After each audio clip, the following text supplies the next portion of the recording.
Assalamu alaikum everyone. I am Advocate Ummehani Intakhab. Welcome you all in the Study Point online classes and the Hind Guru online classes. तो चलिए आज हमारी law of contract की 4th class है जिसमें हम discuss करेंगे हमारे एसेंशियल्स ऑफ अ कॉन्ट्रैक्ट। तो लास्ट क्लास में हमने 4 एसेंशियल्स कवर किए थे, आज हम बाकी के एसेंशियल्स कंटिन्यू करेंगे। Okay, so let's begin with our class.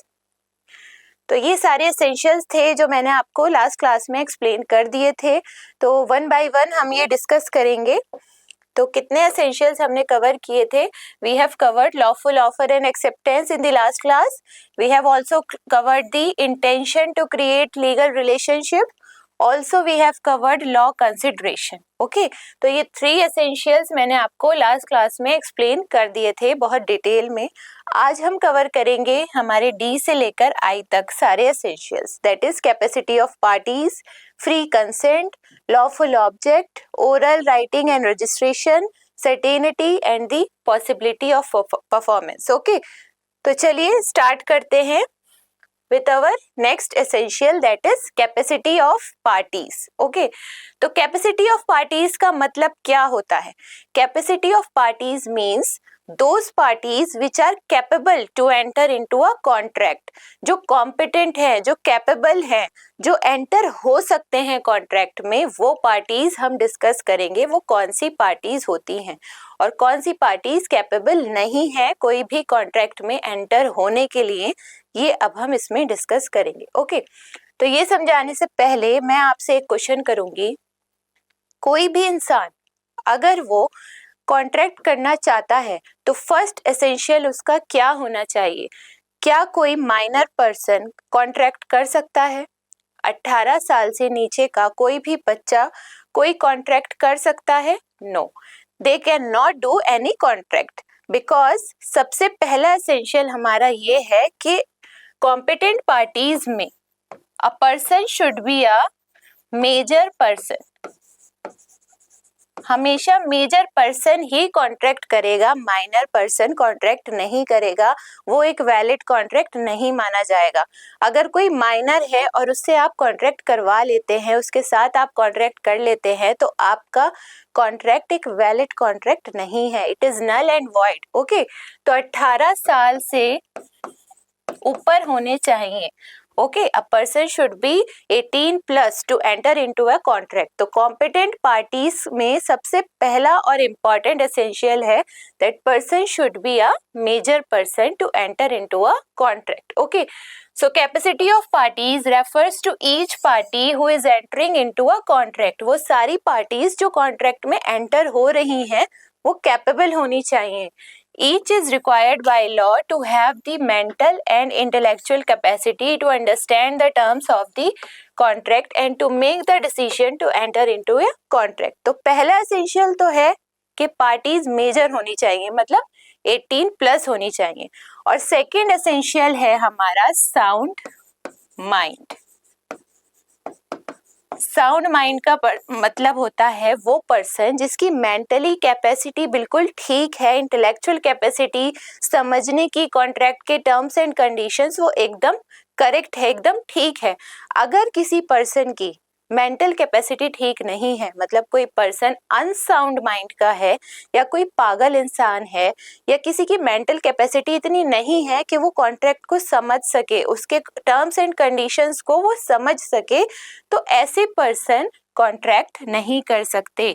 Unsound mind वाले पर्सन्स मतलब पागल इंसान या जिनकी मेंटली कैपेसिटी थोड़ी वीक है वो कॉन्ट्रैक्ट नहीं कर सकते और 18 साल से नीचे वाले पर्सन भी कॉन्ट्रैक्ट नहीं कर सकते। ओके, तो कॉन्ट्रैक्ट करने के लिए आपको 18 प्लस होना चाहिए, प्लस आपको साउंड माइंड होना चाहिए। आपकी मेंटली आपकी कैपेसिटी इतनी होनी चाहिए कि आपको टर्म्स एंड कंडीशन समझ आ जाए, कॉन्ट्रैक्ट में क्या लिखा है वो आपको समझ आ जाए।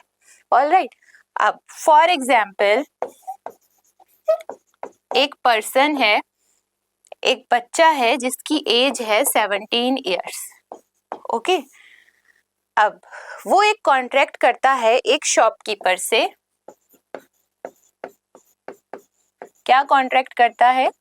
वो जाता है शॉपकीपर के पास दाल लेने के लिए। ओके, तो वो शॉपकीपर से बोलता है कि भाई मुझे 1 kg दाल चाहिए। तो शॉपकीपर कहता है ठीक है, आप 100 रुपीज पे कर दो।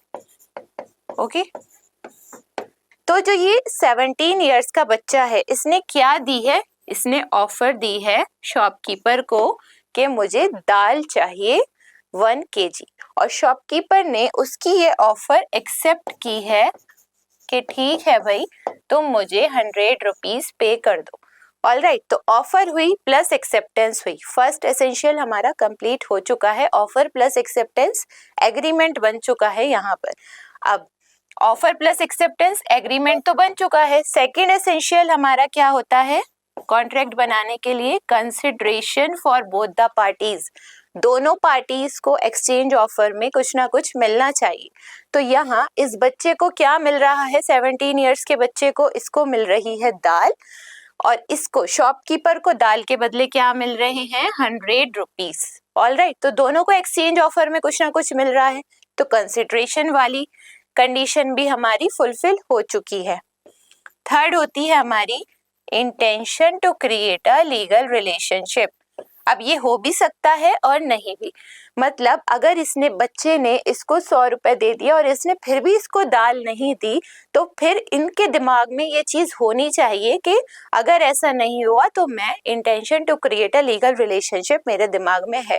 तो ऐसे कॉन्ट्रैक्ट्स में मैंने आपको बताया है जिसमें पैसों का लेन देन आ जाए, जिसमें पैसे आ जाए, तो वो हमारे कमर्शियल एग्रीमेंट्स होते हैं। और कमर्शियल एग्रीमेंट्स में हम ये अज्यूम कर लेते हैं कि intention to create a legal relationship तो होता ही होता है। ओके, तो हमारे सारे एसेंशियल्स कवर हो चुके हैं कॉन्ट्रैक्ट के। तो अब ये कॉन्ट्रैक्ट क्या वैलिड कॉन्ट्रैक्ट बन चुका है हमारा? ऑफर प्लस एक्सेप्टेंस भी हमारा हो चुका है इसमें, इस कंडीशन में consideration for both the parties भी है, intention to create a legal relationship है, तो फिर ये वैलिड कॉन्ट्रैक्ट होना चाहिए ना। बट ये वैलिड कॉन्ट्रैक्ट नहीं है because of this condition.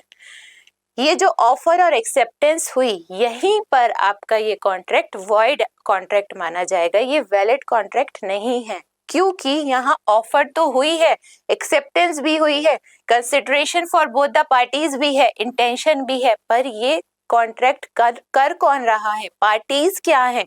Parties, ये जो पार्टी है 17 इयर्स, ये बच्चा है। तो 18 इयर्स से नीचे वाले अगर कोई कॉन्ट्रैक्ट करते हैं तो वो एक वैलिड कॉन्ट्रैक्ट नहीं माना जाता। भले ही आपकी सारी एसेंशियल, सारे रिक्वायरमेंट्स कंप्लीट हो जाए एक सिचुएशन में, बट अगर पार्टीज ही कॉम्पिटेंट नहीं है, then this contract is a void contract. Okay, ये पहले से ही आपका कॉन्ट्रैक्ट बनने से पहले ही ये वॉइड है, वॉइड एब इनिशियो, मतलब beginning, from the beginning it is a void contract. Okay, तो ये कॉन्ट्रैक्ट, जब भी हम कोई भी कॉन्ट्रैक्ट करेंगे, किसी भी नेचर का कॉन्ट्रैक्ट हो, हमें ये देखना है कि person should be a major person. कोई भी पर्सन सारी कंडीशंस फुलफिल कर दे, बट अगर वो 18 इयर्स से नीचे का पर्सन कॉन्ट्रैक्ट कर रहा है, then it is a void contract, वो कॉन्ट्रैक्ट होता ही नहीं है। ओके, तो कॉन्ट्रैक्ट बनाने के लिए आपको होना पड़ेगा 18 प्लस।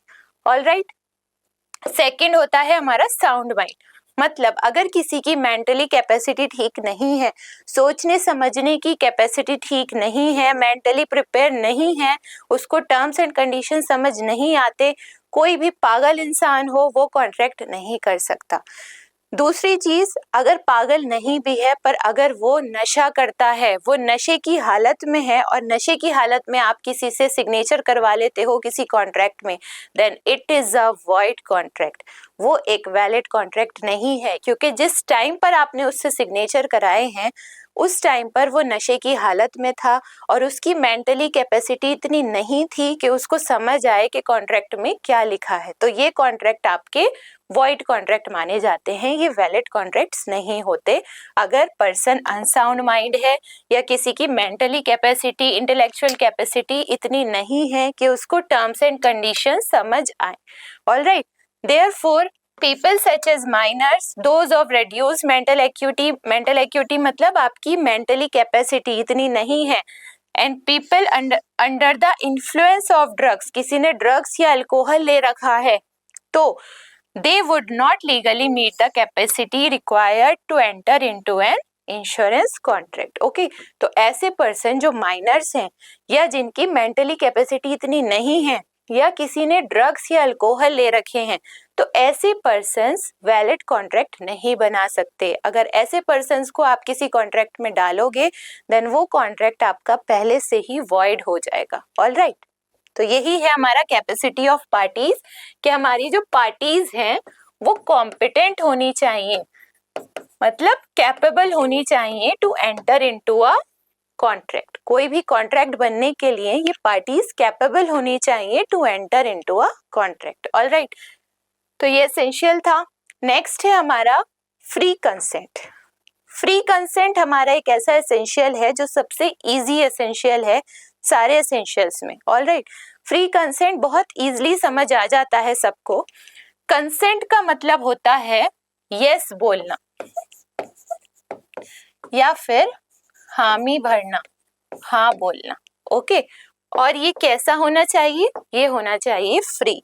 फ्री मतलब बिना किसी दबाव के, बिना किसी डर के, बिना किसी खौफ के जब आप यस बोलते हैं अपनी मर्जी से then it is a free consent. Alright, तो जब आप बिना किसी के डर के, बिना किसी के दबाव के जब आप यस बोलेंगे अपनी इच्छा से, अपनी मर्जी से, तो ये कहलाई जाएगी आपकी फ्री कंसेंट। ऑलराइट, तो according to section 13 of the Indian contract act 1872, two or more persons are said to be in consent when they agree upon the same thing in the same sense consensus ad idem।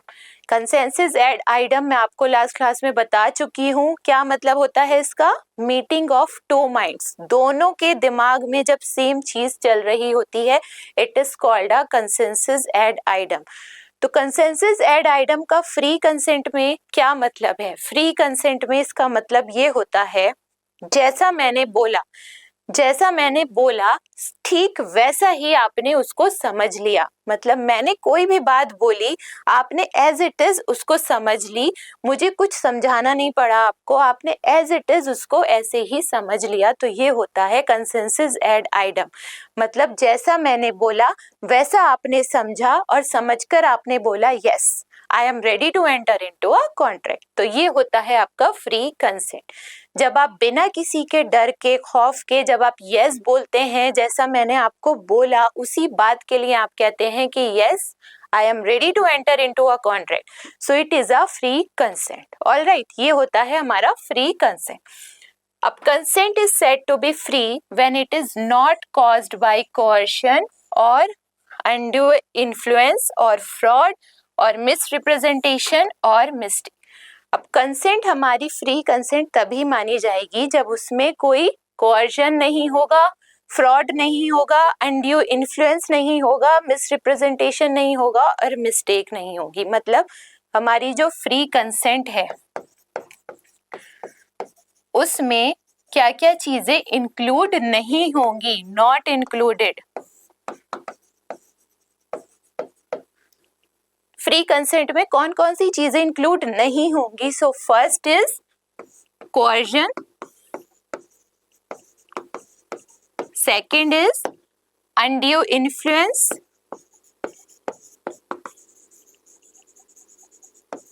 Third is fraud,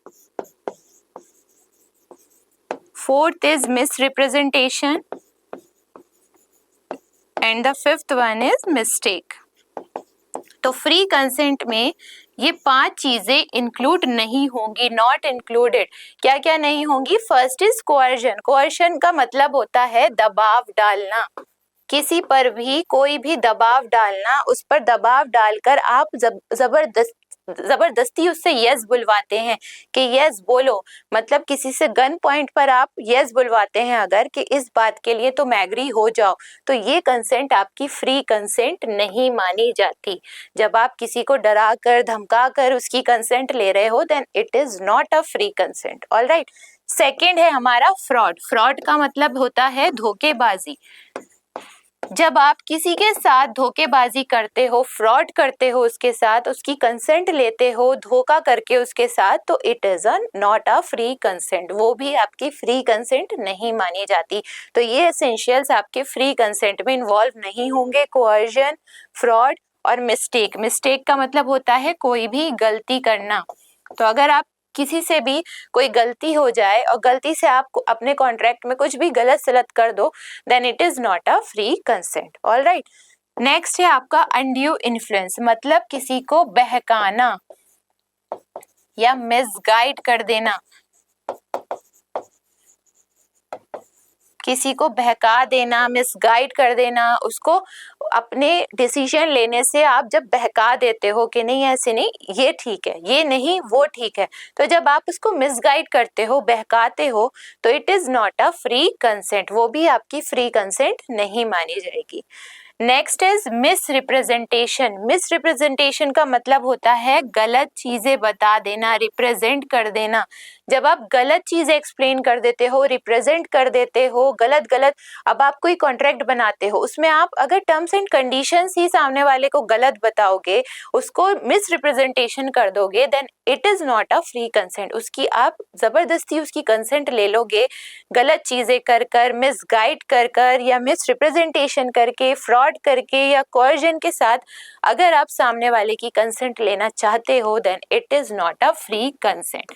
तो किसी भी contract में consent होनी चाहिए free, तभी वो एक contract valid contract बनेगा। अगर उस फ्री कंसेंट में अगर ये सारी चीजें आ जाएंगी तो वो फ्री कंसेंट हमारी नहीं मानी जाएगी। ऑलराइट, नेक्स्ट है हमारा लॉफुल ऑब्जेक्ट। ये भी बहुत इंपॉर्टेंट एसेंशियल है हमारे लॉ ऑफ कॉन्ट्रैक्ट में।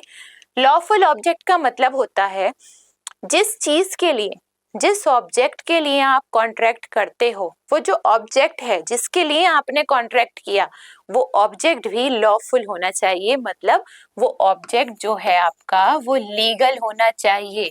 जिस काम के लिए आप कॉन्ट्रैक्ट कर रहे हो वो काम आपका लीगल कॉन्ट्रैक्ट होना चाहिए, वो लीगल काम होना चाहिए।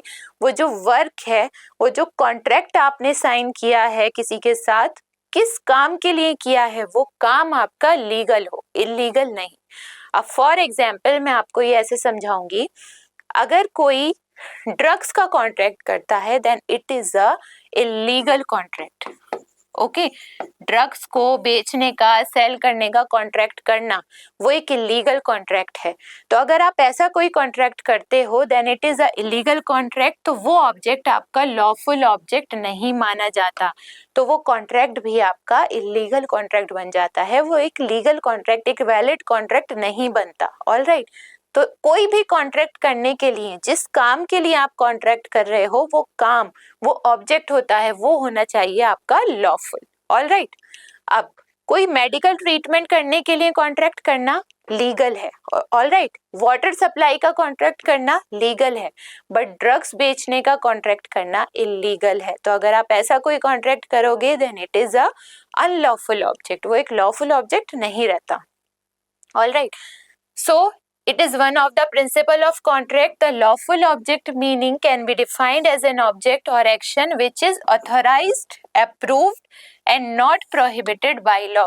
मतलब ऐसा कोई काम जो authorized है, मतलब जिसकी परमिशन आपको लॉ ने दी है कि हाँ आप ये ऐसा कर सकते हो, अथॉरिटी है आपके पास वो करने के लिए, लाइसेंस है, अप्रूवल है, अप्रूव कर दिया है लॉ ने कि yes you can do this work, and not prohibited by law, मतलब लॉ ने आपको रोका नहीं है, प्रोहिबिट नहीं किया है ये काम करने के लिए। तो ऐसा कोई काम अगर आप करते हो तो वो लॉफुल ऑब्जेक्ट है। Alright, a contract to be legal requires legally competent parties, mutual consent, a lawful object and acceptable consideration. तो इसमें आपके कुछ एसेंशियल्स कवर हो चुके हैं। कोई भी कॉन्ट्रैक्ट में पार्टीज कैसी होनी चाहिए, कॉम्पिटेंट, मतलब दोनों पार्टीज भी आपकी लॉफुल हो, कॉम्पिटेंट हो, माइनर ना हो, कोई पागल इंसान ना हो कॉन्ट्रैक्ट में, तो ये होती हैं आपकी कॉम्पिटेंट पार्टीज। म्यूचुअल कंसेंट मतलब दोनों पार्टीज की रजामंदी शामिल हो, दोनों पार्टीज की सहमति हो, दोनों की म्यूचुअल कंसेंट होनी चाहिए एक कॉन्ट्रैक्ट बनाने के लिए। लॉफुल ऑब्जेक्ट यही है, जो काम आप कर रहे हो वो लॉफुल होना चाहिए।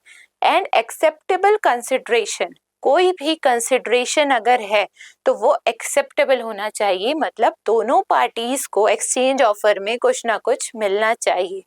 ऑलराइट, अब for example when a landlord knowingly lets a house to a prostitute to carry on prostitution, he cannot recover the rent through a court of law. अब कोई मकान मालिक है, अगर वो अपना घर किराए पर दे देता है, रेंट पर दे देता है, किस काम के लिए? For the prostitution. तो अगर प्रोस्टिट्यूशन का काम करने के लिए अगर आप अपना घर किराए पर दे देते हो, तो अगर आप बाद में आपको अपना रेंट नहीं मिलता, तो वो रेंट रिकवर करने के लिए आप कोर्ट में नहीं जा सकते। इसमें कोर्ट आपकी कोई हेल्प नहीं करेगा, क्योंकि अगर आप जाओगे कोर्ट के पास तो सबसे पहले आप ही पकड़े जाओगे। कोर्ट आपसे ही पूछेगा कि आपने किसकी अथॉरिटी से, किसकी परमिशन से प्रोस्टिट्यूशन का काम करने के लिए अपना घर किराए पर दिया, क्योंकि ये काम ही एक इलीगल है, ये अनलॉफुल है, ये लॉफुल ऑब्जेक्ट नहीं है। तो कोई भी कॉन्ट्रैक्ट करने के लिए ऑब्जेक्ट कैसा होना चाहिए? It should be a legal, lawful. Alright. अब फॉर एग्जाम्पल आप किसी को घर किराए पर देते हो, दूसरा एग्जाम्पल है ये, कोई पर्सन किसी बच्चे का किडनैप करके लाता है, उस पर्सन को जगह चाहिए तो आप अपना घर दे देते हो कि मेरे घर में छुपा दो इसको। तो कोई किसी बच्चे का किडनैप करके लाया है और आपने उसको अपना घर किराए पर दे दिया, तो सेम सिचुएशन है, आप अपना रेंट रिकवर करने के लिए कोर्ट नहीं जाओगे। कोर्ट सबसे पहले आपको ही पकड़ेगा कि आ भाई तू इधर आ, तूने किसकी परमिशन से बच्चे को किडनैप करने के लिए अपना घर प्रोवाइड किया। ऑलराइट। तो आपका जो काम है वो लॉफुल होना चाहिए। कोई भी अनलॉफुल ऑब्जेक्ट करने के लिए, कोई भी इलीगल काम करने के लिए आप कॉन्ट्रैक्ट नहीं कर सकते। नेक्स्ट है हमारा ओरल राइटिंग एंड रजिस्ट्रेशन। अब जो हमारा कॉन्ट्रैक्ट है, अगर हम कोई भी कॉन्ट्रैक्ट साइन करते हैं या कुछ भी करते हैं, बनाते हैं, तो वो ओरल भी हो सकता है, राइटिंग में भी हो सकता है, रजिस्ट्रेशन में भी हो सकता है। तो ओरल का मतलब होता है हिंदी में मौखिक, और राइटिंग का मतलब होता है लिखित में। ओके। तो जो हमारा लॉ है वो हमें परमिशन देता है कि आप कोई भी, आपको अगर एग्रीमेंट करना है तो वो आप ओरल भी कर सकते हो, वो आप रिटन में भी कर सकते हो। ऑलराइट। बट साथ ही साथ हमें लॉ ये भी बता देता है कि अगर आप रिटन में कोई एग्रीमेंट करोगे तो आपके लिए ही ज्यादा बेनिफिशियल है, क्योंकि कोर्ट में रिटन एग्रीमेंट्स को प्रूव करना ज्यादा इजी होता है, उसके सबूत पेश करना, प्रूफ पेश करना ज्यादा, एविडेंस में एविडेंशियरी वैल्यू उसकी ज्यादा होती है, किसकी? रिटन एग्रीमेंट्स की। ऑलराइट। तो रिटन एग्रीमेंट्स का काम ज्यादा होता है आसान, और ओरल एग्रीमेंट्स को प्रूव करना बहुत मुश्किल होता है। मतलब किसी ने कुछ भी बोला, आप उसको कोर्ट में कैसे प्रूव करोगे, वो बहुत मुश्किल होता है। इसलिए लॉ हमारा हमें पहले से ही ये परमिशन देता है कि आप दोनों एग्रीमेंट्स कर सकते हो as per your choice, but written agreements are more beneficial for you. Alright. तो valid written agreements have a greater evidentiary value, मतलब इसकी वैल्यू ज्यादा होती है, किसकी? रिटन एग्रीमेंट्स की एविडेंशियरी वैल्यू ज्यादा होती है, मतलब इसके सबूत पेश करना ज्यादा इजी होता है अगर आप रिटन में कोई एग्रीमेंट करते हो in the court of law, since it is easier to peruse and understand। और रिटन एग्रीमेंट्स को समझना पढ़ना ज्यादा इजी होता है, जो लिखा होता है आप उसको आसानी से समझ लेते हो। ओरली अगर आप किसी के साथ एग्रीमेंट करते हो तो वो अपनी जबान से कब पलट जाए तो वो आप प्रूव नहीं कर सकते कोर्ट में, अगर करते भी हो तो बहुत मुश्किल होती है। ऑलराइट। तो ये ज्यादा इजी होते हैं रिटन एग्रीमेंट्स की एविडेंशियरी वैल्यू ज्यादा होती है कोर्ट में। अब ये कुछ एग्जाम्पल्स हैं रिटन एग्रीमेंट्स के। An arbitration agreement must be in writing as per the Arbitration and Conciliation Act 1996।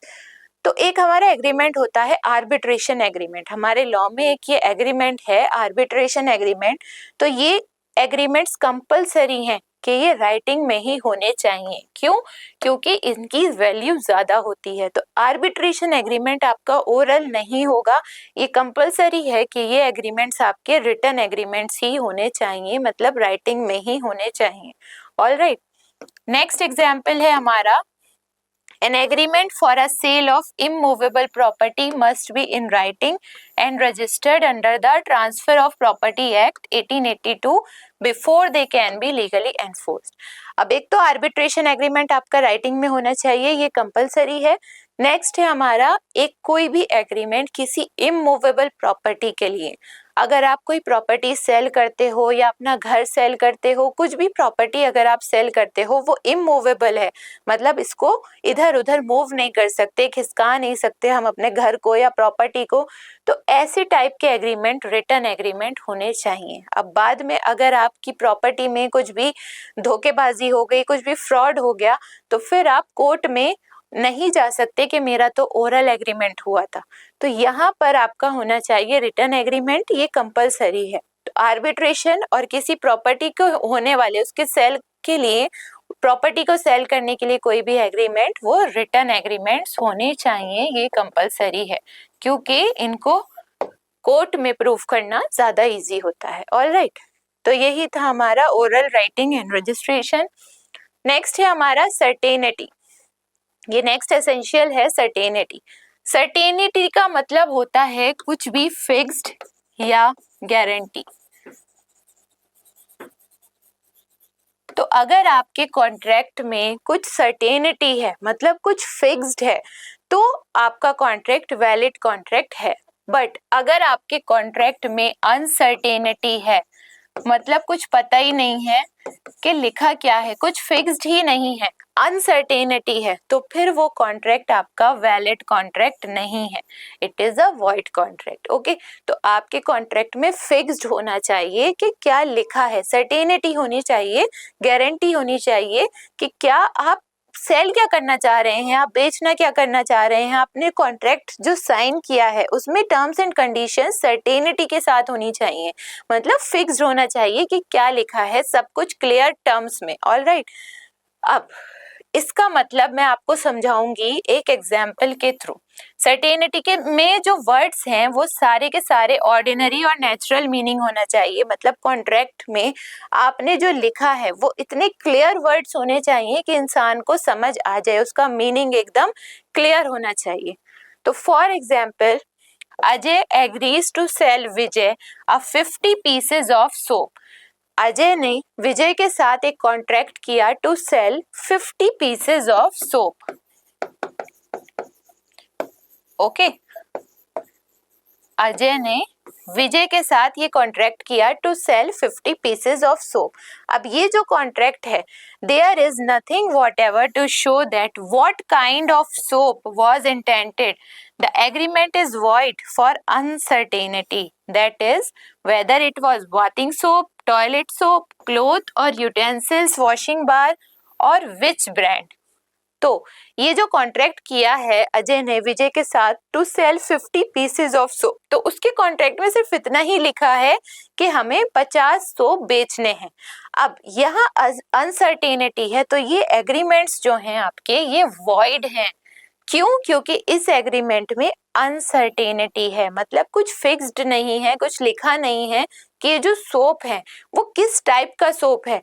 Is it a bathing soap, toilet soap या बर्तन धोने का सोप है, किस चीज का सोप है, नहाने का है, टॉयलेट क्लीनर है, बर्तन धोने का है, या कौन सी ब्रांड है, कुछ भी लिखा नहीं है, उसमें मेंशन नहीं है। तो ये कॉन्ट्रैक्ट में क्या है, अनसर्टेनिटी है। तो जिसमें अनसर्टेनिटी होती है वो कॉन्ट्रैक्ट्स आपके वॉइड होते हैं, उनकी कोई वैल्यू नहीं होती। ऑलराइट, ये एग्रीमेंट ही वॉइड हो जाता है। तो जब एग्रीमेंट ही वॉइड हो जाएगा तो वो कॉन्ट्रैक्ट बन ही नहीं सकता। ऑलराइट, अब ये हमारा लास्ट एसेंशियल है, that is possibility of performance.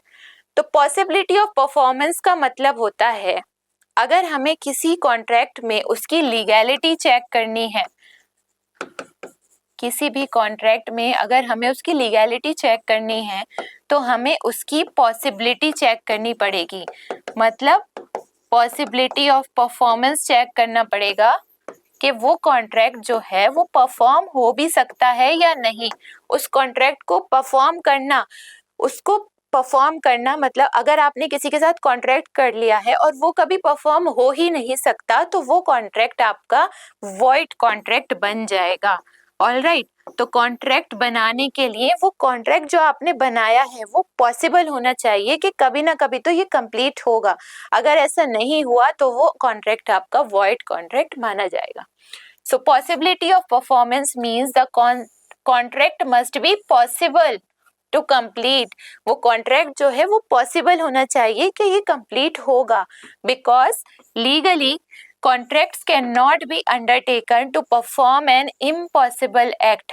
अगर कोई ऐसा एक्ट है जो परफॉर्म करना इम्पॉसिबल है, हो ही नहीं सकता, तो वो कॉन्ट्रैक्ट आपके वॉइड कॉन्ट्रैक्ट बन जाएंगे। ऑलराइट, तो कोई भी कॉन्ट्रैक्ट बनाने के लिए उसका पॉसिबल होना जरूरी है कि वो किसी ना किसी टाइम पर तो कंप्लीट होना ही चाहिए। अगर ऐसा नहीं हुआ तो वो कॉन्ट्रैक्ट आपके वॉइड कॉन्ट्रैक्ट बन जाएंगे। ऑलराइट, अब फॉर एग्जाम्पल किसी ने कहा किसी से कि माय डियर, मैं तुम्हारे लिए चांद तारे तोड़कर लाऊंगा, तो ये चांद तारे तोड़कर लाने वाली बातें ये क्या हैं? ये इम्पॉसिबल हैं, ये परफॉर्म नहीं हो सकती, ये हो ही नहीं सकता, तो ये कॉन्ट्रैक्ट आपका वॉइड कॉन्ट्रैक्ट माना जाएगा। Alright, so the contract must be possible to complete, otherwise the court will not treat it as valid in the eyes of law। तो कॉन्ट्रैक्ट आपका पॉसिबल होना चाहिए, मतलब मुमकिन होना चाहिए कि ऐसा हो सकता है। अगर ऐसा नहीं हुआ तो कोर्ट की नजरों में वो एक वैलिड कॉन्ट्रैक्ट नहीं है। In the eyes of law it is not a valid contract.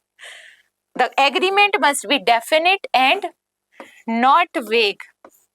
जो आपका एग्रीमेंट है वो कैसा होना चाहिए? वो होना चाहिए डेफिनिट एंड नॉट वेग। डेफिनेट का मतलब होता है जो आपने कॉन्ट्रैक्ट किया वो एकदम डेफिनेट होना चाहिए कि हाँ ये पॉसिबल है कंप्लीट करने के लिए। एंड नॉट वेग, वेग का मतलब होता है हवा में बातें, तो बेतुकी बातें, हवा में बातें करना, अगर आप ऐसी बातों का कॉन्ट्रैक्ट कर रही हैं तो वो कॉन्ट्रैक्ट आपके वैलिड कॉन्ट्रैक्ट नहीं माने जाएंगे। Alright, If it is not definite, then it is not possible to know its meaning। अगर कोई कॉन्ट्रैक्ट डेफिनेट ही नहीं है तो उसका मीनिंग भी पता करना इम्पॉसिबल है। Therefore, it cannot be enforced। तो ऐसे कॉन्ट्रैक्ट हम लॉ में एनफोर्स नहीं करा सकते। ऐसे कॉन्ट्रैक्ट आपके वॉइड कॉन्ट्रैक्ट माने जाते हैं, वो वैलिड कॉन्ट्रैक्ट नहीं होते। तो किसी भी कॉन्ट्रैक्ट को बनने के लिए वो कॉन्ट्रैक्ट जो है आपका वो पॉसिबल होना चाहिए to complete. Alright, so we have completed all the essentials under the torts law, sorry contract law. सारे एसेंशियल्स हमारे कवर हो चुके हैं। डी से लेकर आई तक आज हमने कंप्लीट कर लिया है। ओके, DEFGHI तो सारे हमारे कंप्लीट हो चुके हैं एसेंशियल्स। तो किसी भी एग्रीमेंट को एक वैलिड कॉन्ट्रैक्ट बनने के लिए ये सारे एसेंशियल्स परफॉर्म करने पड़ेंगे। Okay, so thank you everyone, have a nice day, Allah Hafiz.